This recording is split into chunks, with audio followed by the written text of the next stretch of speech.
সবাইকে আসসালামু আলাইকুম। আজকে ৮ তারিখ। আমি আজকে রাতের ফ্লাইটে যাচ্ছি ওমরাতে, কিন্তু সকালে দেখলাম আসিফ মাছরাঙা টেলিভিশনে আমার সম্পর্কে কিছু বাজে মন্তব্য করেছে।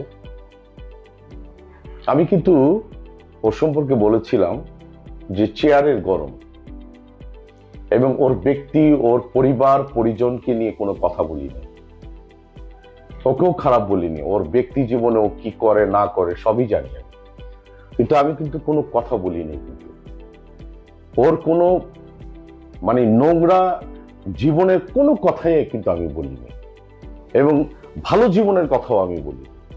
ওর পরিবারকে নিয়ে তো নাই, আমি চেয়ারের কথা বলেছি। কিন্তু আসিফ, আপনি আমার সম্পর্কে মাছরাঙা টেলিভিশনে বললেন যে নারী শাসিত। আসিফ, তুই গিয়া মৌসুমীরে গিয়া জিজ্ঞেস কর আমার অবস্থান কোথায়। আমার ব্যক্তি জীবন নিয়ে তোর কথা বলার কোনো দরকার আছে? আমার ব্যক্তি লাইফ নিয়ে আমাকে নিয়ে তুই সমালোচনা কর। তা আমার কথার এতটুকু কথা, চেয়ার নিয়ে তুই সমালোচনা কর। তুই চাপ নিয়ে কথা বলস, তুই আমার ব্যক্তি জীবন নিয়ে কথা বলস, হ্যাঁ, সংসার নিয়ে কথা বলস। ওই তোর কি অবস্থা? এই আসিফ, তোর কি অবস্থা? তুই আমার নিয়ে কথা বলস? হাতটা দেখছস? আজকে আমি ঢাকা সিটিতে আছি, ঠিক আছে?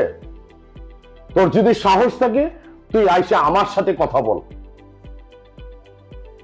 আমি তোরে তুমি করে কথা বলছি, আপনি করে কথা বলছি, ভদ্রভাবে কথা বলছি। পুরো বাঙালি জাতিকে আমি চ্যালেঞ্জ করলাম। তোর ব্যক্তি জীবন নিয়ে কোনো কথা বলছি?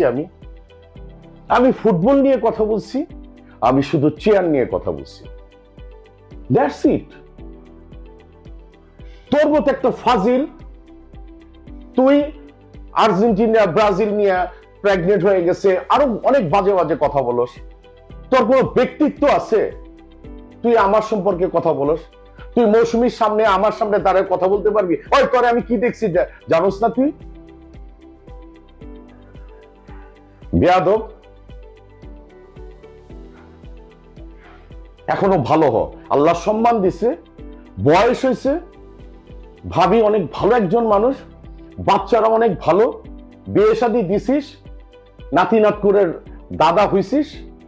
ভালো হ, ভদ্র হ, ব্যক্তি জীবন নিয়ে কথা বলবি না আসিফ, একদমই না। এগুলি ভালো না। আমি কি না আসি তোর ম্যাডাম বলে যে জিজ্ঞেস কর, ঠিক আছে? বেয়াদব।